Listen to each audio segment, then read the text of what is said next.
Hello students, here our next lecture of class 9 subject biology chapter natural resources. Okay, तो ये chapter हमने start किया था natural resources और इसमें हमने पढ़ा था कि नेचुरल रिसोर्सेज क्या क्या हैं अर्थ में। और इसमें हमने जाना कि एक बायोस्फीयर नाम का एक वर्ड होता है जो कि लिथोस्फीयर, हाइड्रोस्फीयर और एटमॉस्फेयर तीनों से मिलके बना हुआ रहता है। तीनों जब आपस में इंटरेक्ट होते हैं तो उसे हम बायोस्फीयर कह देते हैं। फिर हमने पढ़ा था द ब्रीथ ऑफ लाइफ, जिसे कि हम एयर कहते हैं, उसकी बात हमने करी थी। The role of atmosphere in climate control हमने बात करी थी। और उसके बाद कुछ एक्टिविटीज़ को हमने जाना था।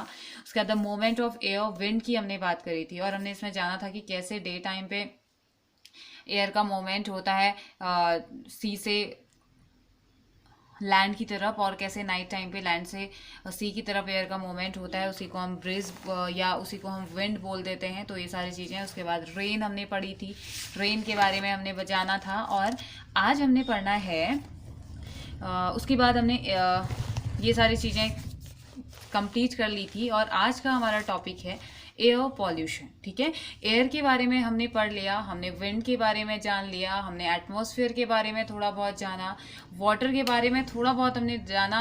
वाटर तो अभी वाटर लिक्विड करके आपका टॉपिक भी आएगा।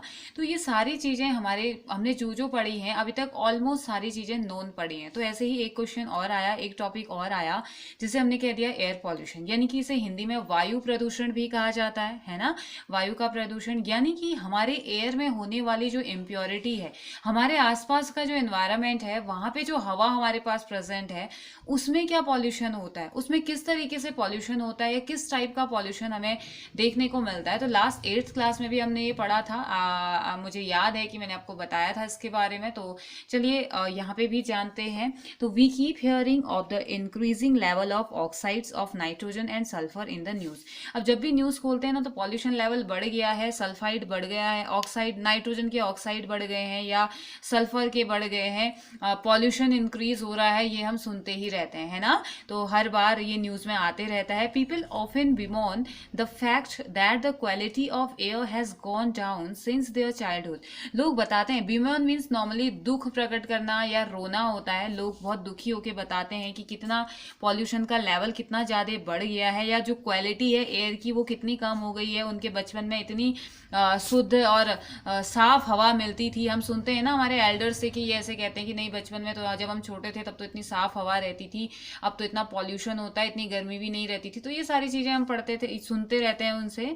तो बोल रहा है कि how is the quality of air affected and how does this change in quality affect us and other life forms. तो यहाँ पे कहा जा रहा है कि कैसे एयर की ये क्वालिटी अफेक्टेड होती है, कैसे खराब होती है, और कैसे इनकी क्वालिटी में चेंज आता है, एयर की क्वालिटी में कैसे चेंज आता है, और वो चेंज जो आ रहा है वो कैसे अफेक्ट करता है हमको या किसी भी लाइफ फॉर्म को। ठीक है, कोई भी जो लाइफ फॉर्म है उसे कैसे ही अफेक्ट करता है, एयर में आने वाला जो चेंज है उसे कैसे अफेक्ट करता है, इसके बारे में हमने जानना है।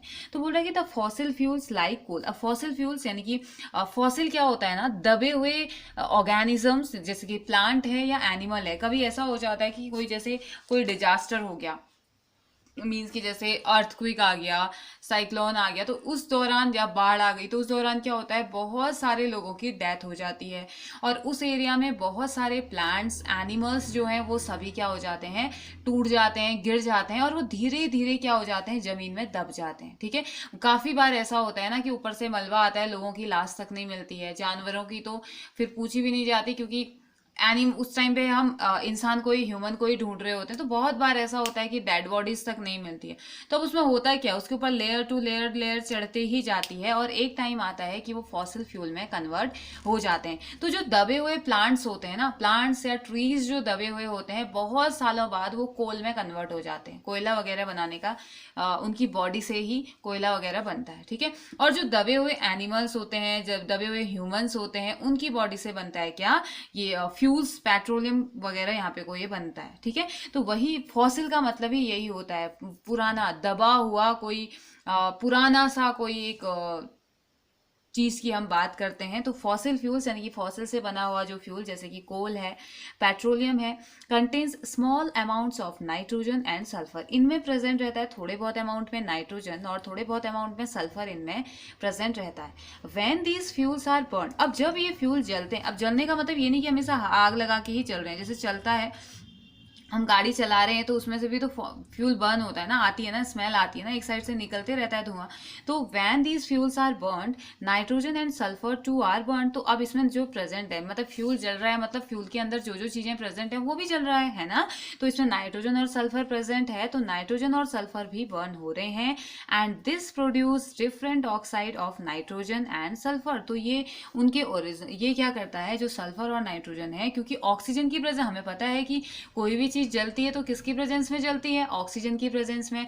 तो ये क्या करते हैं, ऑक्सीजन की प्रेजेंस में जलते हैं और ऑक्साइड बना देते हैं, किसके, सल्फर और नाइट्रोजन के। Okay, not only is the inhalation of these gases dangerous, सिर्फ इनका इनहेलेशन मीन सांस अंदर लेना, सिर्फ इनहेलेशन में ही ये डेंजरस नहीं है, बल्कि they also dissolve in rain to give rise to the acid rain. ये क्या करते हैं, कुछ अमाउंट हम इनहेल कर लेते हैं हवा के साथ, हमारी एयर के साथ, ऑक्सीजन के साथ, कभी कभी ये बॉडी के अंदर चले जाता है, साथ ही साथ ये क्या करता है, रेन के साथ, उन सस्पेंडेड पार्टिकल्स के साथ मिक्स हो जाता है और रेन के साथ नीचे आता है, जो कि कॉज करता है एसिड रेन। और 8th क्लास में हमने पढ़ा था एसिड रेन की वजह से ये माना जा रहा है कि जो ताजमहल है वो क्या हो रहा है, खराब हो रहा है, और बहुत सारी प्रॉब्लम्स एसिड रेन की वजह से हो रही हैं।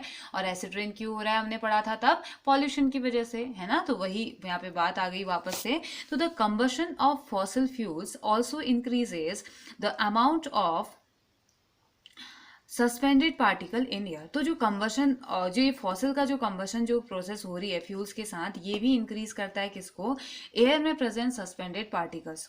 ठीक है, जो एयर में ऐसे पार्टिकल्स होते रहते हैं उनकी नंबर को इंक्रीज कर देता है। These suspended particles could B unburned carbon particle. तो ये जो सस्पेंडेड पार्टिकल हैं ये हो सकता है कि क्या हो, बिना जले हुए कार्बन के पार्टिकल्स हों, और सब्सटेंसेस कॉल्ड हाइड्रोकार्बन्स। तो इनको क्या बोल देते हैं, हाइड्रोकार्बन कह दिया जाता है। These suspended particles could be unburnt carbon particles और substances called hydrocarbons. Presence of high level of these pollutants, तो ये सभी के सभी क्या हो गए, पॉल्यूटेंट्स यानी कि प्रदूषक, जो कि पॉल्यूशन को क्रिएट करते हैं। तो presence of high level of all these pollutants cause visibility to be lower. तो ये क्या कर देता है, जैसे specially in cold weather when water also condense out of air. आपने नॉर्मली ठंडियों के सीजन में देखा होगा कितना धुआं सा, फॉग सा हो जाता है ना, बिल्कुल स्मोक हो जाता है। हम सुनते हैं यहाँ तो फिर भी कम होता है, लेकिन हम बाहर सिटीज में देखते हैं कि इतना कोहरा लग जाता है कि गाड़ियां एक जगह से, लोग एक जगह अगल बगल होते हैं, दिखाई नहीं देता है, मतलब इतना ज्यादा ये हो जाता है। तो ये एक तरीके का पॉल्यूशन ही है बेटा, इतना ज़्यादा तो नहीं होता है ना। हम देखते ही हैं इतना ज़्यादा फॉग, इतना ज़्यादा इवेपोरेशन, इतना ज़्यादा इवेपोरेशन थोड़ी ना होता है। ये क्या है, कुछ तो इवेपोरेशन हो रहा है, कुछ तो वाटर से निकल रहा है, वाटर से निकलने वाला, वाटर जब कंडेंस हो रहा है उस टाइम का है, लेकिन कुछ क्या होता है, इन पॉल्यूटेंट्स की वजह से होता है, जिससे कि विजिबिलिटी कम हो जाती है, मतलब कि हमें दूर तक दिखाई नहीं देता है उस टाइम पे, क्योंकि बिल्कुल धुआं सा वहाँ पे उस टाइम पे हो जाता है। ठीक है, this is known as smoke, इसे स्मोक कह दिया जाता है and is a visible indication of air pollution. ये एक विजिबल इंडिकेशन है एयर पॉल्यूशन का, एक विजिबल इंडिकेशन ये है।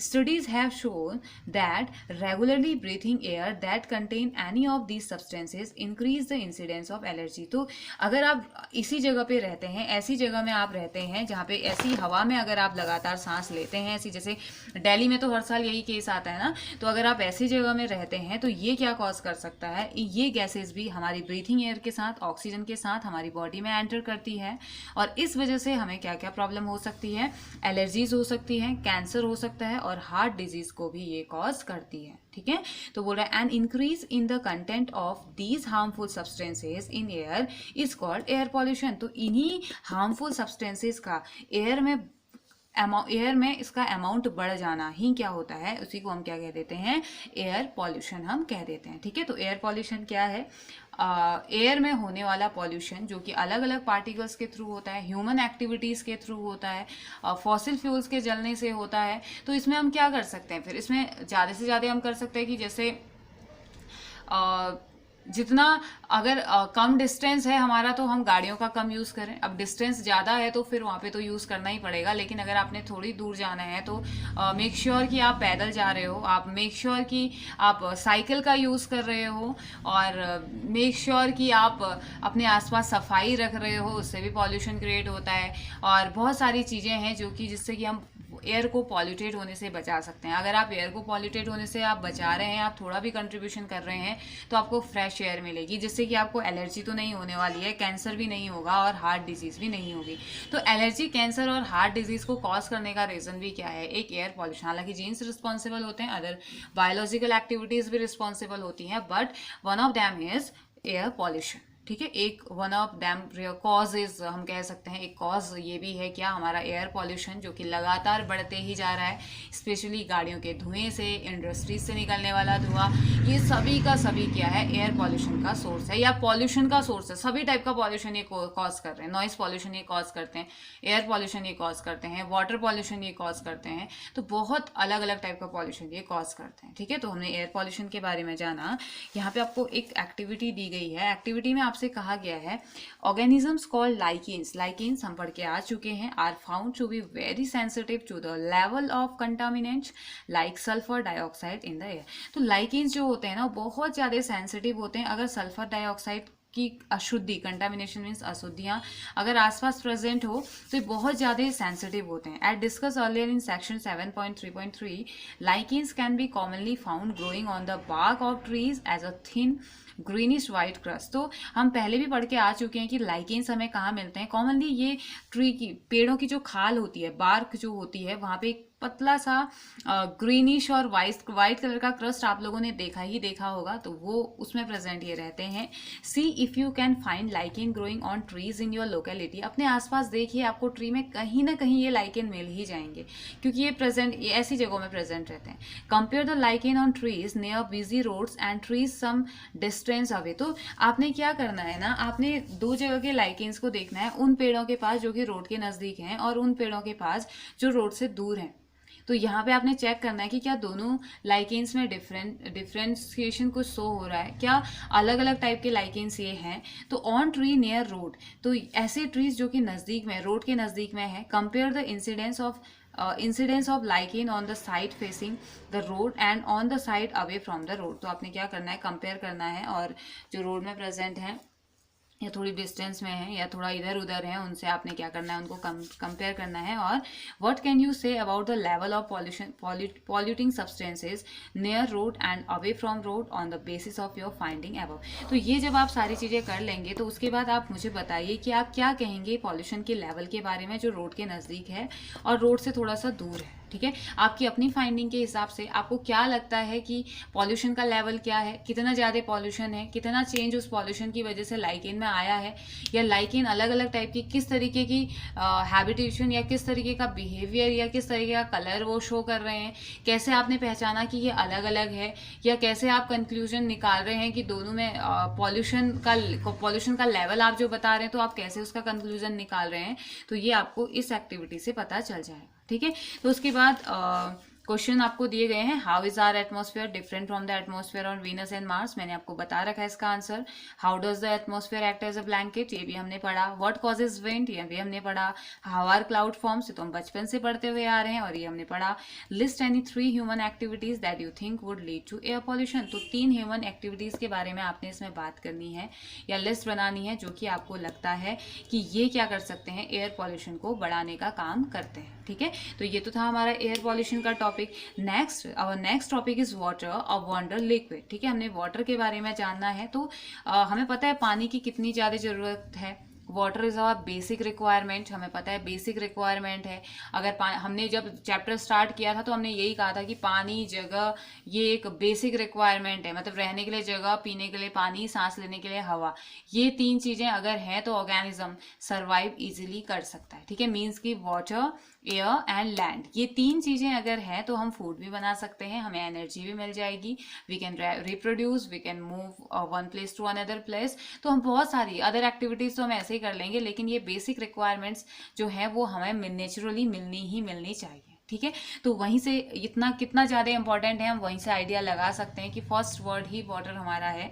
तो water occupies a very large area of the earth surface and is also found underground. तो वाटर क्या करता है, ऑक्यूपाई करता है बहुत बड़ा एरिया, हमारे अर्थ का बहुत बड़ा एरिया जिससे घिरा हुआ है वो है वाटर। ठीक है, वाटर बहुत ज़्यादा अमाउंट में प्रेजेंट है, सरफेस में प्रेजेंट है, अंडरग्राउंड ये प्रेजेंट है। Some amount of water exists in the form of water vapor in the atmosphere। कुछ अमाउंट में पानी का जो कुछ अमाउंट है वो वाटर वेपर के फॉर्म में भी प्रेजेंट रहता है। वाटर वेपर के फॉर्म में कैसे प्रेजेंट रहता है, नदियों से मीन्स कि रिवर, सीज, पॉन्ड, लेक, ये सभी क्या करते हैं, वेपोरेट होते हैं। इवेपोरेट होते तो ऊपर जाते हैं ना वेपर के फॉर्म में, तो वो भी तो वाटर ही है, वाटर ही तो बाद में उसने वाटर ही तो बनना है। तो कुछ एटमॉस्फेयर में भी प्रेजेंट रहता है वाटर वेपर के फॉर्म में। ठीक है, तो बोल रहे हैं most of the water on earth surface is found in seas and oceans and saline. तो बहुत सारा पानी जो होता है वो हमें सी में देखने को मिलता है, ओशियन में देखने को मिलता है, एंड सलाइन वाटर में देखने को हमें मिलता है। Fresh water is found frozen in the ice caps. तो जो फ्रेश वाटर है, जो पीने का पानी या नॉर्मली फ्रेश वाटर जिसे हम कहते हैं, मीन्स कि जो खारा पानी नहीं होता है, सीज ओशियन में तो नमकीन पानी होता है ना, सलाइन वाटर नमकीन पानी होता है। तो जो फ्रेश वाटर है वो फ्रोजन रहता है। नॉर्मली जो फ्रेश वाटर हम कहते हैं वो आइस कैप्स में फ्रोजन रहता है, जमा हुआ रहता है, और 2 पोल्स में, और साथ ही साथ स्नो कवर्ड माउंटेन्स में ये प्रेजेंट रहता है। मतलब कि ऐसे पहाड़, ऐसे माउंटेन्स जिसमें कि बिल्कुल हमेशा क्या रहती है, बर्फ रहती है। ठीक है, स्नो से वो हमेशा कवर रहता है। The underground water and the water in river, lakes and ponds is also fresh. तो जो अंडरग्राउंड पानी है, जमीन के अंदर जो पानी मिलता है, जैसे कि हम कुआं खोदते हैं ना, कुएं के अंदर जो पानी होता है वो भी फ्रेश होता है।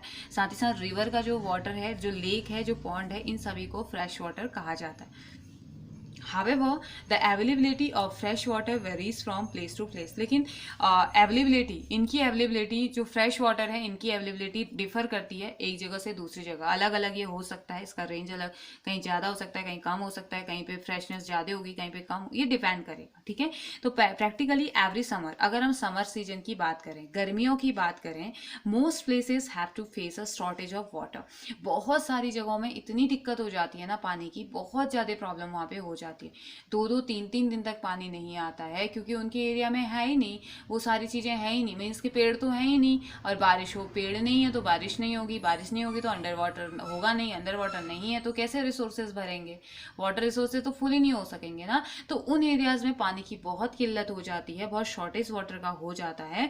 एंड इन रूरल एरियाज में क्या होता है, where water supply system have not been install, जहाँ पे उन गाँवों में, ऐसी जगहों में जहाँ की वाटर सप्लाई सिस्टम है ही नहीं, इंस्टॉल ही नहीं किया गया, मीन्स कि वहाँ पे कोई पाइपलाइन है ही नहीं, तो वहाँ क्या प्रॉब्लम होती है, people are forced to spend considerable amount of time in fetching water from far away sources. तो उस टाइम पे क्या किया जाता है, मीन्स कि ऐसी जगहों में लोग क्या करते हैं, एक बार बहुत ज़्यादा अमाउंट में पानी को क्या कर देते हैं, वो इकट्ठा कर देते हैं, मीन्स कि बहुत दूर जाके, फेंचिंग वाटर मीन्स लेना, कैसे वो पानी को लेते हैं, बहुत दूर, उनके सोर्सेज जो होते हैं वो बहुत दूर दूर होते हैं, वहाँ से उनको पानी को ढोना पड़ता है। ठीक है, क्योंकि है ही नहीं, इंस्टॉल तो किया ही नहीं गया है, पाइपलाइन तो है ही नहीं उनके यहाँ, तो किसी सोर्स में जाएंगे, किसी पॉन्ड में जा रहे हैं, लेक में जा रहे हैं, बहुत दूर दूर जा रहे हैं, फिर वहाँ से वो पानी भरते हैं। ठीक है, तो आपने भी देखा होगा, हो सकता है आपके लोकेलिटी में भी ऐसी प्रॉब्लम होती होगी कि पानी की कमी गर्मियों में हो जाती होगी, 2-3 दिन तक पानी नहीं आता है, फिर आपको कहीं दूर से भर के लाना पड़ता होगा, इवन पीने के लिए भी लाले पड़ जाते हैं। तो ये वो कंडीशंस हैं, या ये वो एक इशारा करते हैं कि भाई अब आपने इतना ज़्यादा यूज़ कर लिया है। उस पर्टिकुलर एरिया की बात हम नहीं करेंगे, हम एक हर एक जगह की बात करेंगे जहाँ की वाटर, हमारे अर्थ का इतना बड़ा पार्ट वाटर से घिरा होने के बावजूद हम पढ़ रहे हैं कि अर्थ की सरफेस में या अर्थ में सबसे ज़्यादा पार्ट जो है वाटर ही है, इसीलिए हमारी अर्थ उसी कलर की दिखाई देती है ना, ब्लू कलर की दिखाई देती है, अर्थ की वजह से तो वाटर की वजह से तो दिखाई देती है वो।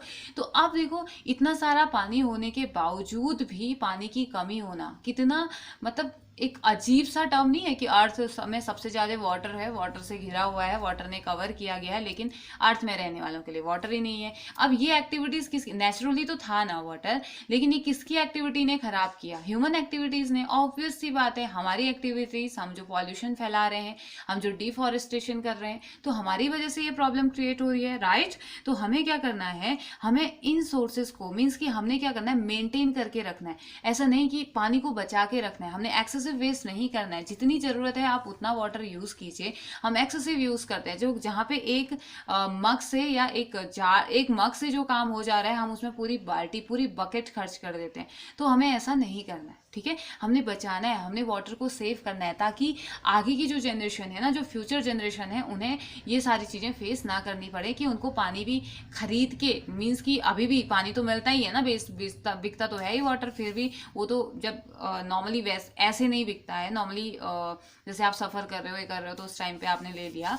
तो लेकिन कितना अजीब सा ये देख रहे हैं कि पानी भी हमें खरीदना पड़ रहा है। तो ऐसा ना हो कि अगली जनरेशन को सारी चीज़ों के लिए, मीन्स कि कपड़े धोने के लिए भी पानी खरीदना है, पीने के लिए भी खरीदना है, नहाने के लिए भी खरीदना है, बर्तन धोने तब भी खरीदना है। तो ऐसा ना हो, इस चीज़ के लिए हमें क्या करना होगा, हमने वाटर को बचाना होगा, ठीक है। तो चलिए एक्टिविटी की तरफ आगे बढ़ते हैं। Many municipal corporation are trying water harvesting techniques to improve the availability of water. तो बहुत सारे म्यूनिसिपल कॉर्पोरेशन हैं जो कि वाटर हार्वेस्टिंग की नई नई टेक्निक्स को यूज़ कर रहे हैं, ताकि वो जो पानी की अवेलेबिलिटी है, पानी जो प्रेजेंट है उसको और बढ़ा सकें, या पानी की अवेलेबिलिटी को अच्छा कर सकें। Find out what these techniques are and how they would increase the water and available water that is available for us. तो फाइंड कीजिए कि वो टेक्निक्स आपके आसपास भी यूज़ की गई होंगी, कौन सी ऐसी टेक्निक्स हैं, और ये कैसे इंक्रीज करती है वाटर की अवेलेबिलिटी को, हमारे लिए ये कैसे इंक्रीज करती हैं, या हमने कैसे यूज़ करना है कि ये वाटर का अमाउंट इंक्रीज कर देगा, ठीक है। तो ये सब हमने जानना है। तो बोल रहा है कि but why is the water so necessary, लेकिन पानी की इतनी ज़रूरत क्यों है, क्यों पानी, हम मतलब हमेशा हमसे कहा जाता है कि पानी बचाइए, सेव वाटर क्यों कहा जाता है।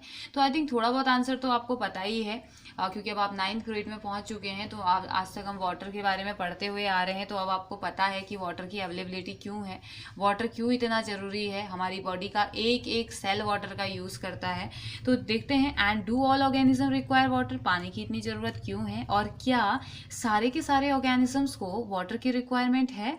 All cellular processes take place in the water medium, जितनी भी सेलुलर प्रोसेसेस मीन्स सेल के थ्रू होने वाली एक्टिविटीज़, जितनी भी सेल हैं किसी भी ऑर्गेनिज्म की बॉडी में, वो सभी जितने भी प्रोसेसेस होती हैं वो सभी वाटर मीडियम में, यानी कि उसके लिए वाटर की ज़रूरत है ही है, वाटर होना ही होना चाहिए। All the reactions takes place within our body and within the cell occurs between substances that are dissolve in water, जितनी भी रिएक्शंस होती हैं हमारी बॉडी में, हमारी बॉडी के सेल्स के साथ, और हमारी सेल और बॉडी के बीच में, सेल्स में, बॉडी में जितनी भी एक्टिविटीज़ होती हैं, ये उन सब्सटेंसेस के साथ होती है जो कि वाटर में डिसॉल्व होते हैं, ठीक है।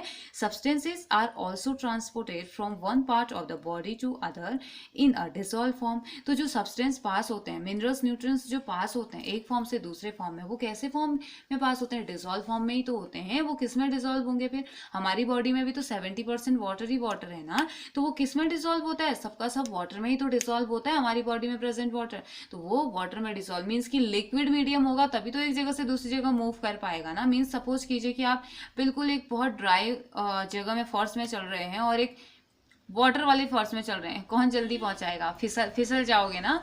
मीन्स कि किसमें आपकी बिल्कुल आपको लगेगा कि हाँ मैं फिसल ही जाऊंगा, मेरा मूवमेंट थोड़ा जल्दी ज़्यादा हो जाएगा, इसमें मुझे ध्यान से चलना चाहिए। ऑफ कोर्स जो गीला फर्श है वहाँ पे आपको चलने में प्रॉब्लम होगी, क्योंकि वो स्लिपरी होगा, वो जल्दी से मूव करवा जाएगा आपको, या हो सकता है पैर फिसल जाए। तो यहाँ पे ज़रूरत होती है इस तरीके के मूवमेंट की, कहाँ, हमारी बॉडी में, तो वहाँ पे क्या होता है, वाटर होता है ना।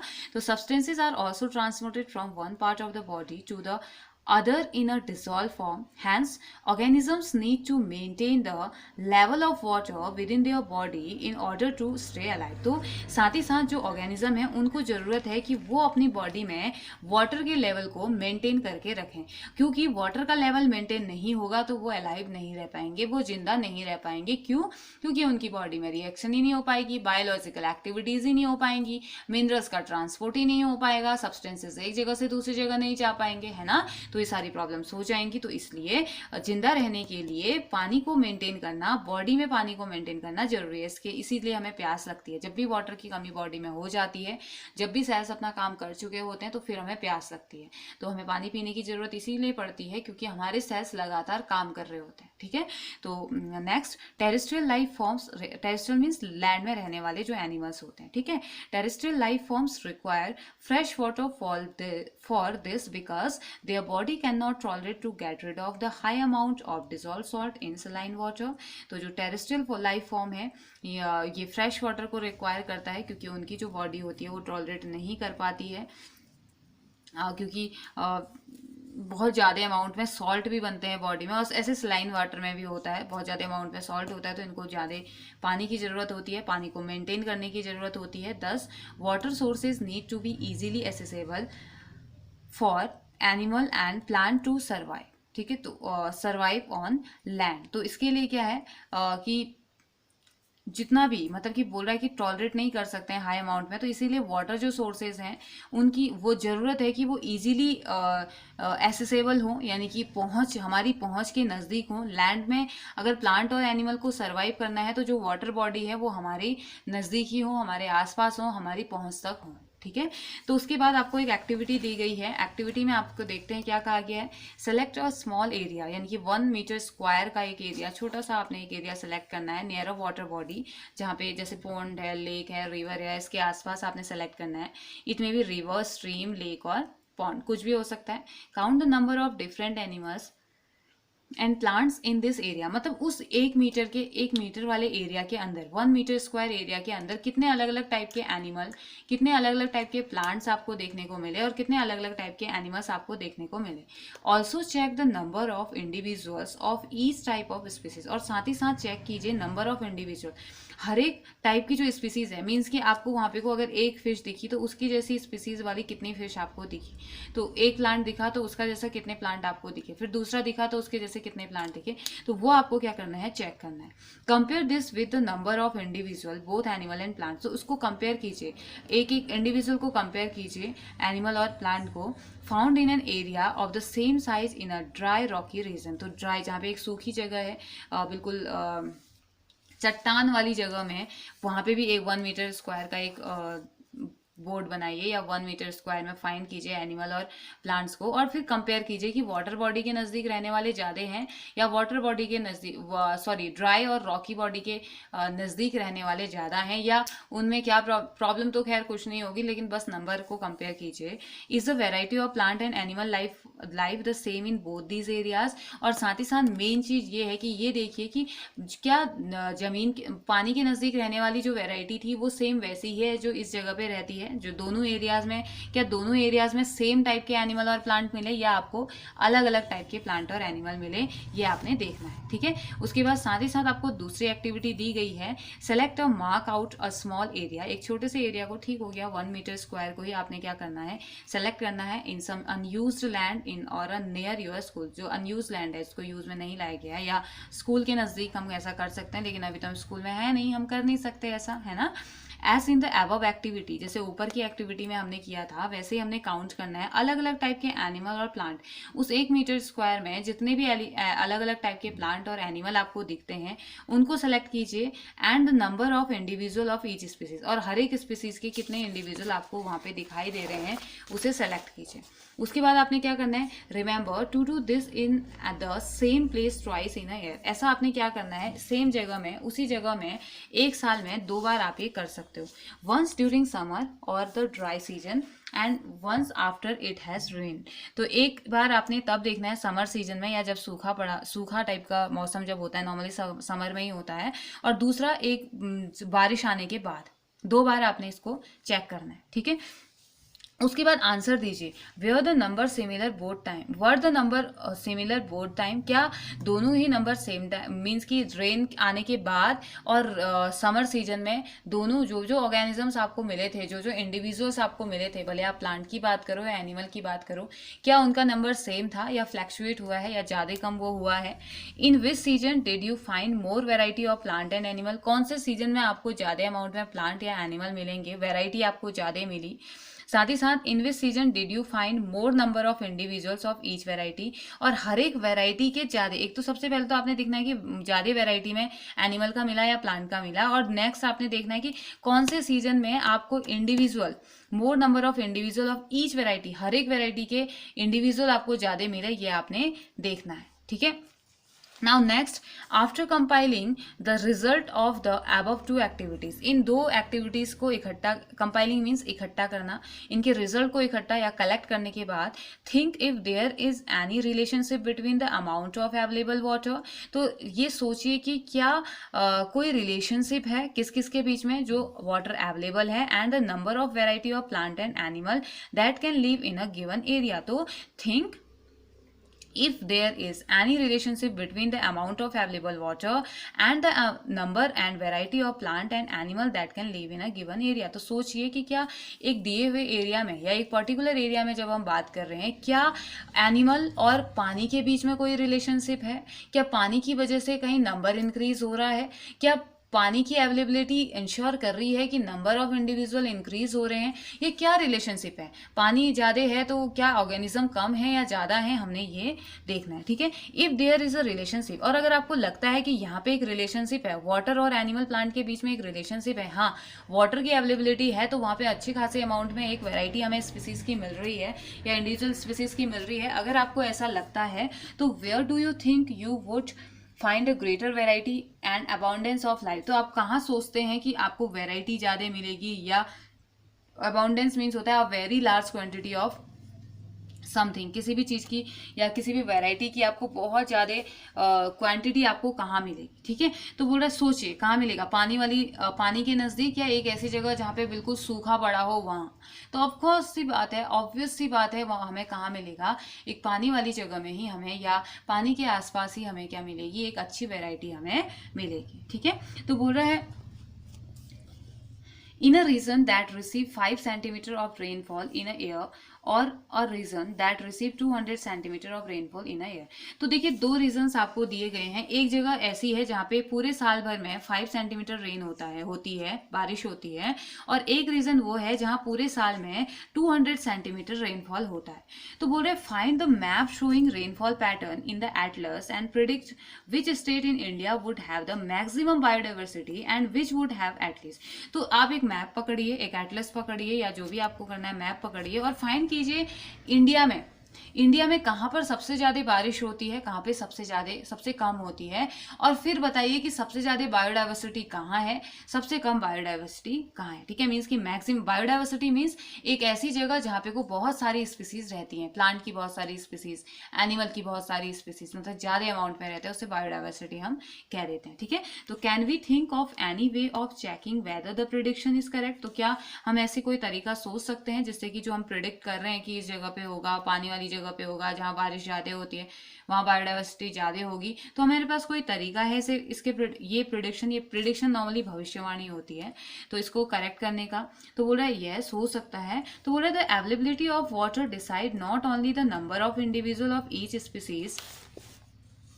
the availability of water decide not only the number of individuals of each species that are able to survive in a particular area but it also decide the diversity of life there। तो मतलब कि पानी का present होना, water की availability सिर्फ ये decide नहीं कर रही है कि नंबर ऑफ इंडिविजुअल जो है स्पीसीज के वो सर्वाइव कर पा रहे हैं, सिर्फ इस चीज को वो नहीं बता रही है किसी पर्टिकुलर एरिया के लिए, साथ ही साथ लेकिन ये डिसाइड कर रही है कि जो लाइफ की जो डाइवर्सिटी है ना वहाँ मिलेगी, कहाँ, जहाँ पानी ज्यादा है, जहाँ पानी का अमाउंट ज़्यादा है, जहाँ हमें वाटर ज़्यादा मिल रहा है, जहाँ रेनफॉल ज़्यादा हो रहा है। रेनफॉल ज़्यादा हो रहा है मीन्स कि वहाँ पे वाटर ज़्यादा है, तो वाटर ज़्यादा है इट मीन्स कि वहाँ पे कोई लाइफ फॉर्म यानी कि डाइवर्सिटी भी ज़्यादा है। Okay, Of course, the availability of water is not the only factor that decide the sustainability of life in a region।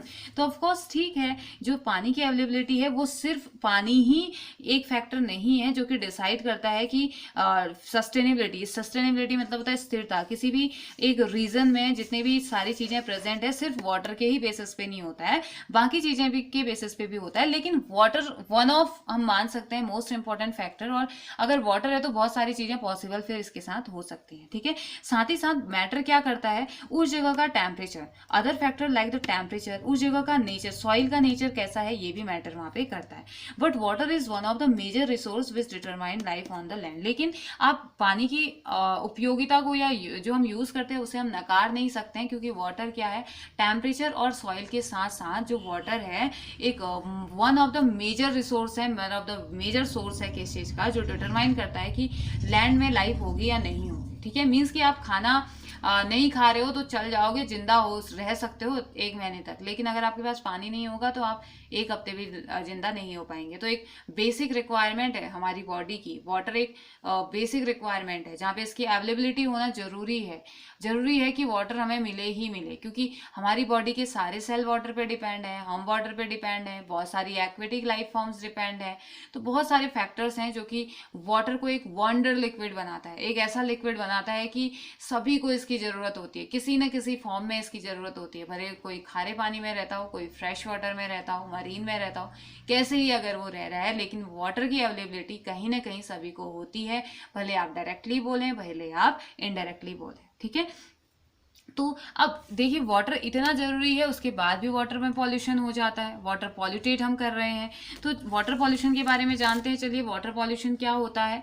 तो बोल रहा है कि water dissolve the fertilizer and pesticide. अब होता क्या है, देखिए हम क्या कर रहे हैं, फसल अच्छी होगी करके हम पेस्टिसाइड्स को डालते हैं, फर्टिलाइजर्स को डालते हैं अपने खेतों में, और फसल अच्छी भी होती है, लेकिन कुछ साल बाद हम देखते हैं कि वो खराब हो गया, क्योंकि केमिकल्स पड़े हुए रहते हैं, तो वो जमीन खराब हो जाती है। अब ये जो ठीक है, वो तो एग्रीकल्चरल फील्ड में हमने बात करी, लेकिन अब आपने कहा कि हम तो बात कर रहे थे वाटर पॉल्यूशन की, और मैम कहाँ लैंड में फर्टिलाइजर्स और पेस्टिसाइड्स में पहुंच गई है। तो वो इसलिए पहुंची क्योंकि सॉइल से नीचे होते होते जब उसी मिट्टी में बारिश का पानी पड़ता है और उसी मिट्टी से रिसते हुए वो पानी नीचे जाता है ना, अंडरग्राउंड होता है ना, तो वो उन्हीं केमिकल्स के साथ जाता है जो कि आपने फर्टिलाइजर और पेस्टिसाइड्स के फॉर्म में डाले हुए हैं, और ये केमिकल क्या कर देते हैं, वाटर को पॉल्यूटेट कर देते हैं, जो कि फिर घूमते फिरते कहीं ना कहीं ये हमारी ही बॉडी में पहुंचता है और हमें हार्म पहुंचा देता है, ठीक है। तो चलिए जानते हैं, water dissolve the fertilizers and pesticide that we use on our farm, हम फार्म में यूज करते हैं। So some percentage of these substances are washed into the water bodies.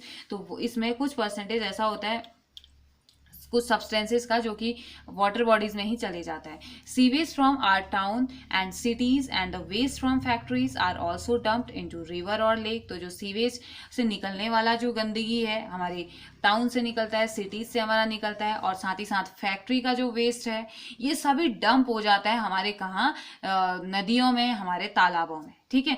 तो specific industries also use water for cooling in various operation and later return this hot water to the water bodies. तो बहुत सारी specific जो industries होती हैं वो water का use करती हैं कूलिंग करने के लिए, मतलब बहुत सारी चीजें होती हैं उनकी, तो ठंडा करने के लिए वो वाटर का यूज करती हैं, और तब तक वो ठंडा तो कर जाता है, लेकिन वो पानी खुद गर्म हो जाता है और उस गर्म पानी को वापस से वाटर बॉडी में डाल देते हैं।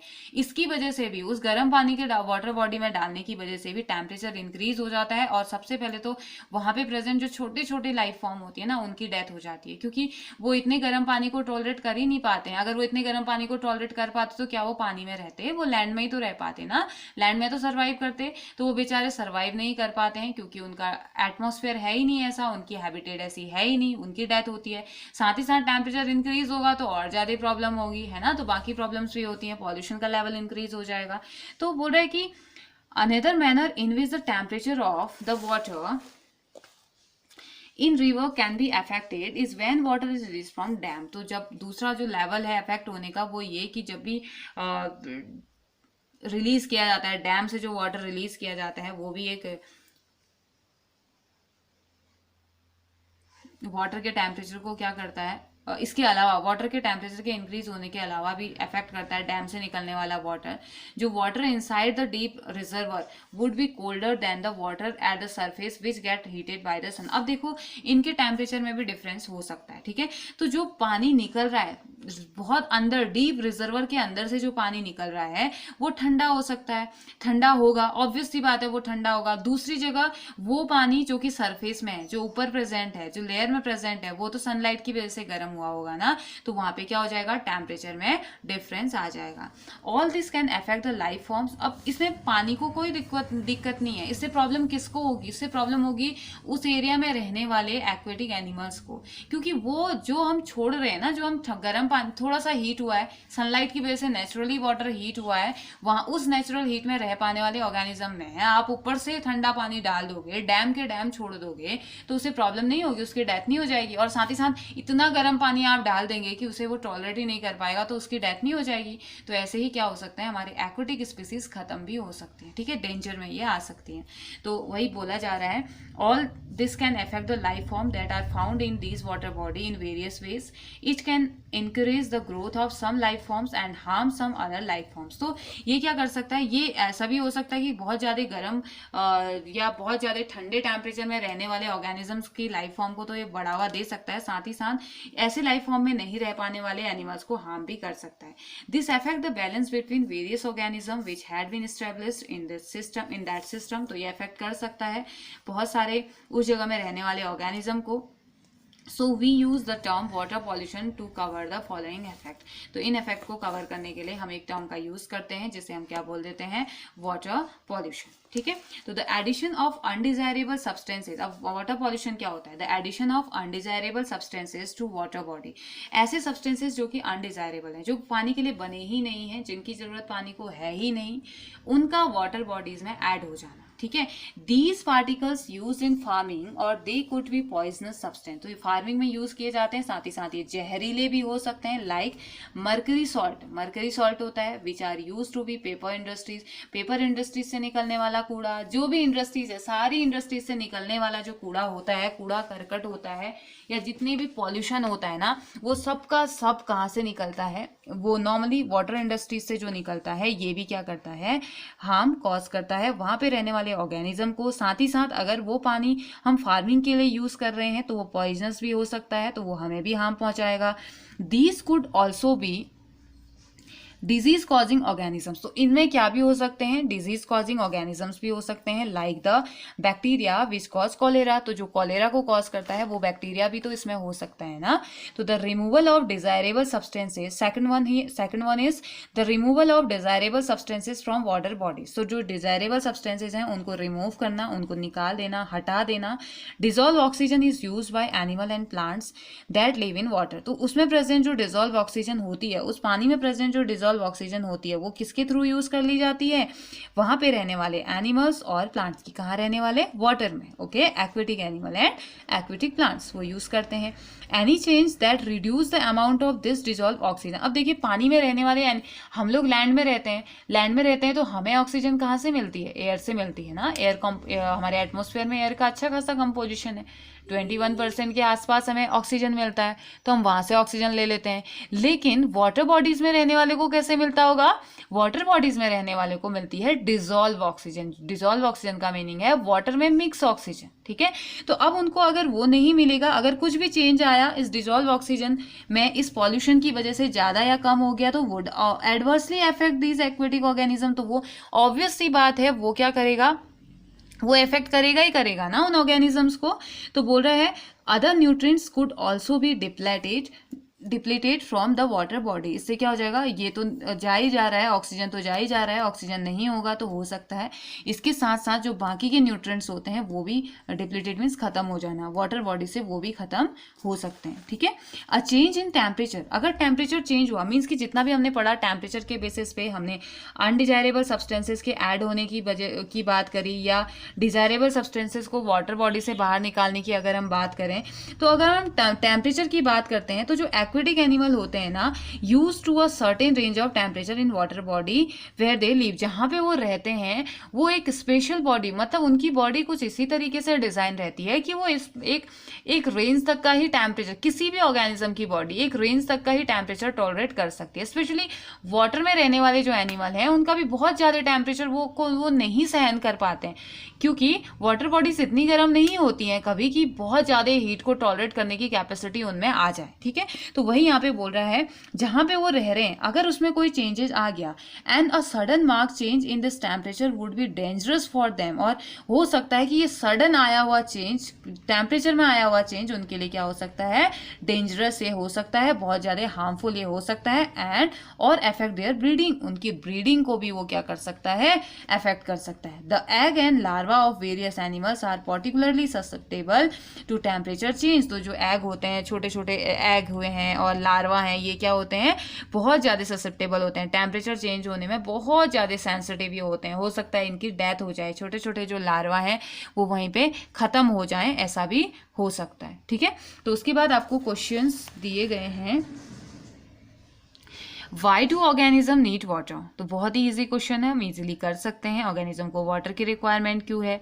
What is the major source of fresh water in the city town village where you live, तो जो major source of fresh water आपके यहाँ पे, जहाँ पे आप रहते हैं, आप सिटी में रह रहे हैं, आप टाउन में रह रहे हैं, आप विलेज में रह रहे हैं, आप जहाँ पे भी रहते हैं, तो आपके यहाँ पे को जो मेजर सोर्स है ना, जहाँ सबसे ज़्यादा मतलब कि जहाँ जिस पानी पे सभी लोग डिपेंड हैं, जो मेजर सोर्स है वाटर का, वो क्या है? क्या वो रिवर है, क्या वो पॉन्ड है, क्या वो लेक है, या वो जो इंस्टॉल किए जाते हैं पाइपलाइन वो है? आपका क्या है आपके यहाँ पे सोर्स? ठीक है, next, do you know if any activity which may be polluting this water source, तो क्या आप जानते हैं आपके आसपास कुछ ऐसी एक्टिविटी के बारे में जो कि इस वाटर को पॉल्यूटेट कर रही है, आपके आसपास के वाटर को प्रदूषित कर रही है, उसे हार्मफुल बना रही है, जिससे कि आप बीमार भी हो सकते हो?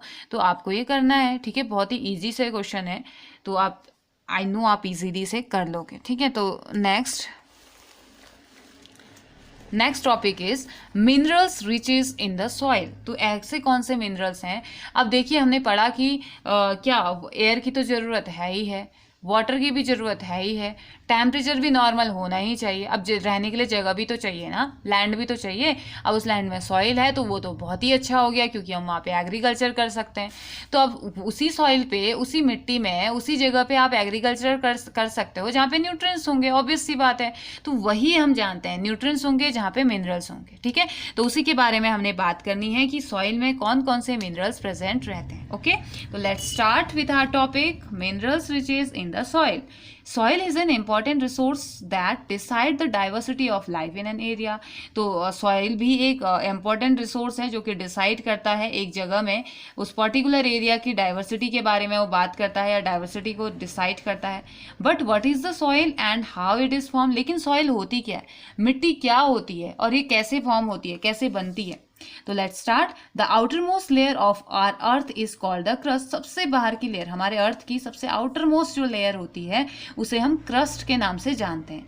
And the mineral found in this layer supply a variety of nutrients to life form. तो इसी अर्थ क्रस्ट में बहुत ज़्यादा वेराइटी में मिनरल्स प्रेजेंट रहते हैं। ठीक है, और ये क्या करते हैं, सप्लाई करते हैं बहुत ज़्यादा न्यूट्रिएंट्स को लाइफ फॉर्म्स के लिए। लाइफ फॉर्म्स का मतलब वहाँ पर रहने वाले, भले प्लांट है या एनिमल है या कोई भी है। ठीक है, but these minerals will not be available to the organisms if the minerals are bound up in a huge rock. तो लेकिन ये मिनरल्स तो तब नहीं अवेलेबल हो पाएंगे ना उन ऑर्गेनिजम्स के लिए अगर वो मिनरल कहाँ बाउंडेड है, ह्यूज रॉक में बाउंडेड है।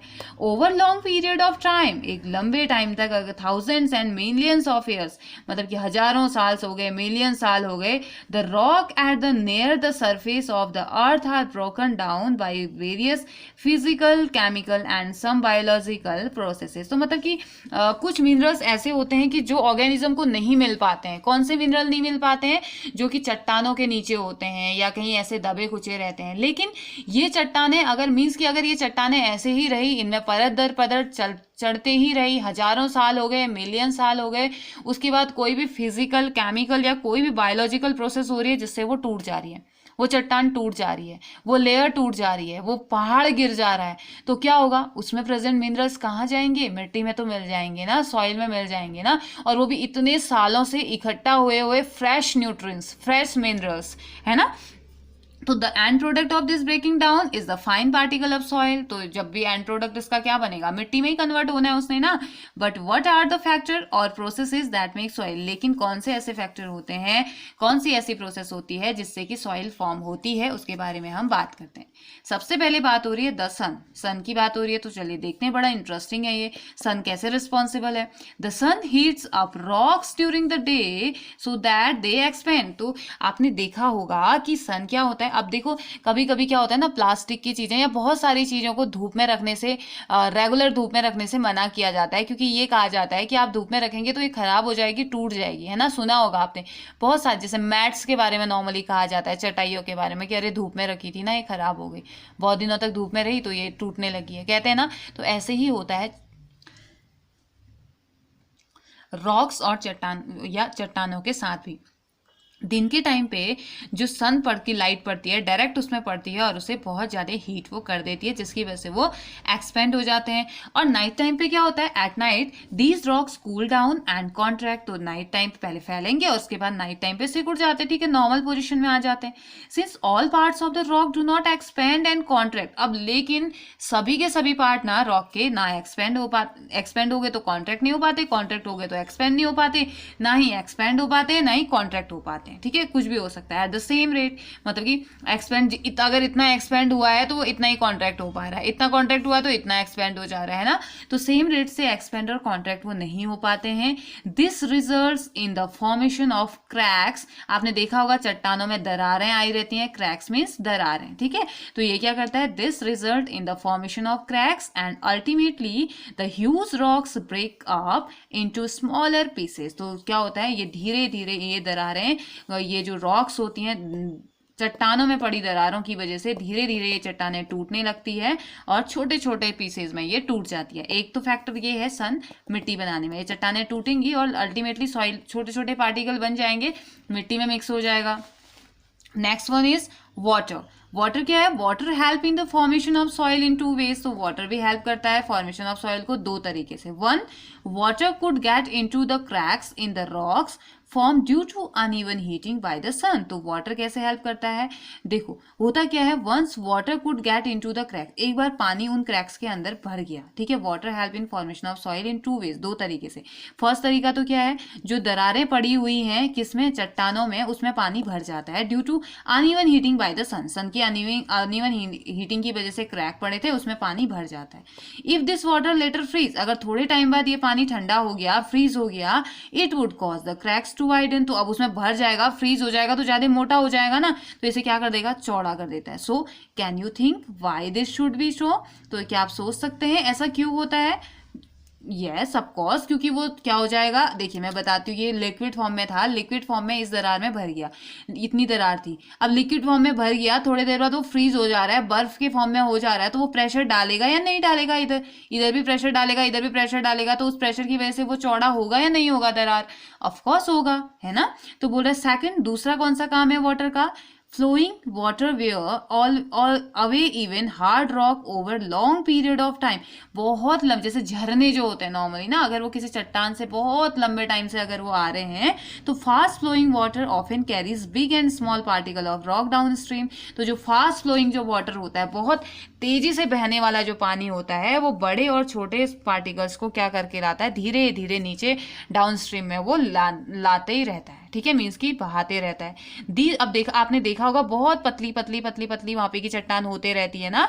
These rocks rub against other rock and the resultant abrasion causes the rock to wear down into smaller and smaller particles. तो आपने जरूर देखा होगा ऐसा, झरनों के आसपास आपने देखा होगा वहां पे की जो चट्टानें होती हैं बहुत ज्यादा पतली पतली पतली होते ही रहती हैं, और एक टाइम आता है कि छोटे छोटे पार्टिकल्स में वो टूट जाती हैं। और आपने देखा होगा कि उस जगह पे चट्टान होती ही नहीं है, उस जगह के पहले चट्टान होती है, लेकिन धीरे धीरे पानी के फोर्स की वजह से वो खाली हो जाता है और ऊपर से ऐसा लगता है कि पानी बिल्कुल जंप मार रहा है ना। Next, the water then take these particles along with it and deposit it further down its path। तो वो अपने साथ लेके जाता है, इसे डिपोजिट कर देता है, अपने रास्ते में कहीं नीचे फेंक देता है। Soil is thus found in places far away from its parent rock। तो यहाँ पे की जो सॉइल होती है, जो पेरेंट रॉक है उसकी, क्योंकि वो बहा के ले जाता है तो कहीं और ही वो बहुत दूर तक पहुंच जाती है, ठीक है। नेक्स्ट जो तीसरा फैक्टर है वो है विंड, यानी कि हवा। In process in a process similar to the way in which water rub again rocks and wear them down. तो एक जो हम इसका हमने इससे सिमिलैरिटी पढ़ी या रिलेशनशिप पढ़ा, इसका हम इससे सिमिलैरिटी पढ़ेंगे। तो वो प्रोसेस जहाँ पे वो क्या हो जाती है, जो वाटर रब कर रहा है अगेंस्ट रॉक के अगेंस्ट जो टकरा रहा है, या रब करना मीन्स कुछ इस तरीके से ना, क्या कहते हैं, घसीटना, घिसटना भी हम कह सकते हैं, रब वो कर रहा है। तो क्या होता है, against rock and wear them down, तो उनको धीरे धीरे नीचे की तरफ ला रहा है। तो strong wind also Erode rocks down, तो स्ट्रॉन्ग विंड जो बहुत तेजी से जो हवाएं आती है ना, वो भी क्या करती है, रॉक्स को नीचे की तरफ इरोड करना स्टार्ट कर देती है। The wind also carries sand from one place to the other like water dust. तो ये क्या करती है, हवा भी क्या करती है, आपने देखा होगा ना, रेत उड़ती है, तो हवा भी क्या करती है, रेत को एक जगह से दूसरी जगह उड़ा के लेके जाती है, जैसे कि पानी लेके जाता है। Living organism also influence the formation of soil, तो लिविंग ऑर्गेनिज्म भी रिस्पॉन्सिबल है, लिविंग ऑर्गेनिज्म भी इन्फ्लुएंस करते हैं फॉर्मेशन ऑफ सॉइल को। The lichens that we read about earlier, जिसके बारे में हम पढ़ के आ चुके हैं पहले, also grown on a surface of rock, ये भी कहाँ ग्रो करते हैं, रॉक की सरफेस पे ग्रो करते हैं। वाइल ग्रोइंग, जब ये ग्रो करते हैं, जब ये वहाँ पे बन रहे होते हैं, डेवलप खुद को कर रहे होते हैं, they release certain substances that cause the rock surface to powder down and form a thin layer of soil. ये क्या करते हैं, ये कुछ सब्सटेंसेस को रिलीज करते हैं जब इनकी बॉडी में ग्रोथ हो रही होती है, या उस जगह पे खुद को एस्टैब्लिश कर रहे होते हैं, तो वहां पे ये क्या कर देते हैं, कुछ सब्सटेंसेस को रिलीज करते हैं, जिसकी वजह से जो रॉक का जो सरफेस है ना, वो पाउडरी फॉर्म में गिरते ही रहता है नीचे की तरफ, और एक थिन लेयर बना देता है सॉइल की। अदर स्मॉल प्लांट लाइक, जैसे मॉस हो गए, लाइकेंस के अलावा जो मॉस हैं, ये भी एबल होते हैं कहाँ पे, सरफेस में ग्रो करने के लिए एबल होते हैं। Now and they cause the rock to break up further, ये भी तोड़ने में हेल्प करते हैं रॉक को, चट्टानों को। Under the root of big tree sometime go into crack, तो रूट जो जड़ें होती हैं वो भी क्रैक हो जाती है, रॉक्स में प्रेजेंट होती है, रॉक्स के अंदर बिल्कुल, मतलब कि जो बड़े बड़े पेड़ होते हैं ना, आपने देखा होगा कि एक पेड़ कहाँ होता है, उसकी जड़ कितनी दूर तक होती है, तो ऐसे ही कभी कभी वो रॉक्स के बीच में वो चले जाते हैं, क्रैक्स में चले जाते हैं। And as the root grow bigger, जैसे जैसे वो जड़ बड़ी होते जाती है, वैसे वैसे क्रैक भी बड़े होते जाते हैं, दरारें उसकी बड़ी होते जाती हैं, जिस वजह से क्या हो जाता है, रॉक टूट जाती है छोटे छोटे पार्टिकल में, और वो छोटे छोटे पार्टिकल सॉइल में कन्वर्ट हो जाते हैं, है ना। तो चलिए, एक्टिविटी आपको दी गई है इसी बेसिस पे, इसकी हम बात कर लेते हैं।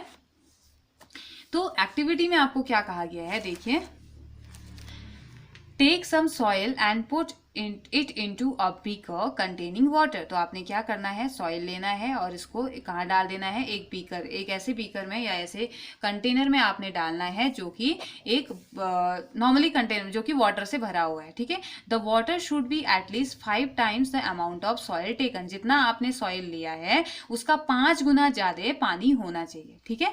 Steer the soil and water vigorously and allow the soil to settle down. तो बहुत जोर जोर से, मतलब कि हम कह सकते हैं बहुत जोर से आपने इसको क्या करना है, स्टेयर करना है, मतलब घुमाते रहना है, और अलाउ कर रही कि सॉइल को कि वो नीचे बैठ जाए, फिर रुक जाइए और सॉइल को नीचे बैठने दीजिए। ऑब्जर्व आफ्टर सम टाइम, थोड़े टाइम बाद ऑब्जर्व कीजिए, ठीक है। तो is the soil at the bottom of the beaker homogeneous और हैव लेयर्स फॉर्म। तो क्या आपने ऐसा देखा कि जो नीचे बीकर में सॉइल बैठी हुई है, जो बॉटम में जो प्रेजेंट है, वो होमोजीनस सेम है, या उसमें अलग अलग टाइप की होमोजीनस का मतलब होता है सेम बिल्कुल एक यूनिक या एक ही पैटर्न में है, या उसके आपको एक लेयर अलग ऐसे अलग, या बड़े छोटे नजर आ रहे हैं। तो बोल रहा है इफ लेयर हैव फॉर्म्ड, अगर अलग अलग लेयर फॉर्म हो रही है, how is one layer different from another, कैसे एक लेयर दूसरे से अलग है, किस टाइप की आपको नजर आ रही है। Is there anything floating on the surface of the water, क्या आपको ऐसा भी नजर आ रहा है कि कुछ वाटर की सरफेस में फ्लोट कर रहा है, कुछ तैर रहा है। Do you think some substances would have dissolved in the water, क्या आपको लगता है कि कुछ substances ऐसे भी हैं जो पानी में मिक्स हो चुके हैं। How would you check, कैसे आप इसे चेक करेंगे, ठीक है। तो ये एक्टिविटी आपने करनी है, ओके। तो ये हमारा आज का टॉपिक है, आज हमने काफ़ी पढ़ लिया है, तो उसके बाद नेक्स्ट लेक्चर को हम इसी एक्टिविटी से आगे बढ़ाएंगे, और उसके बाद हम वाटर साइकिल या बायोकेमिकल साइकिल की हम बात इसमें करेंगे, ओके। तो तब तक के लिए हमने करना है, हमने आज क्या क्या पढ़ा हम वो देख लेते हैं। हमने वाटर और वंडर लिक्विड की बात करी, हमने एयर पॉल्यूशन की बात करी, हमने रेन की बात करी थी, और साथ ही साथ हमने पढ़ा mineral riches in the soil, हमने इसकी बात करी। और वाटर पॉल्यूशन हमने जाना कितना ज़्यादा इंक्रीज हो रहा है, और सॉइल कैसे फॉर्मेशन हो रहा है, सॉइल का फॉर्मेशन कैसे हो रहा है, कौन कौन सी ऐसी चीज़ें हैं जो कि इसको अफेक्ट कर या इसकी वजह से बनती है। जैसे सन की वजह से बनता है, वाटर की वजह से बनता है, विंड की वजह से बनता है, और लिविंग ऑर्गेनिज्म ये भी इन्फ्लुएंस करते हैं सॉइल फॉर्मेशन को। ये सारी चीज़ें हमने पढ़ी। साथ ही साथ हमने देखा कि कितनी अच्छी अच्छी एक्टिविटीज़, हमने देखा कि बहुत सारी एक्टिविटीज़ हमें देखने को मिली। तो ये सारी चीज़ें हमने देखी। तो इसके अब आपने क्या करना है, इसको रिवाइज कीजिए, इसके नोट्स बनाइए। जो जो क्वेश्चन आंसर्स आपको दिए गए हैं आप उनको जो जो क्वेश्चन आंसर आपकी बुक में दिए गए हैं आप उनको कीजिए। और साथ ही साथ अगर आपको समझ में नहीं आता है तो आप पूछ सकते हैं, ठीक है। तो आपने पूरा चैप्टर, अब शायद कोर्स एंडिंग की ही तरफ आपका बढ़ रहा है, इसका नेक्स्ट चैप्टर आपका डिलीट हो चुका है, ये आपके अब इस बार कोर्स में है नहीं, तो यही चैप्टर आपका लास्ट चैप्टर बचा हुआ है। आप नोट्स बनाइए, मैं आपके चेक भी करूंगी नोट्स, ठीक है। तो अगर समझ में नहीं आता है तो आप पूछ सकते हैं, ओके। तब तक के लिए हैव ए नाइस डे।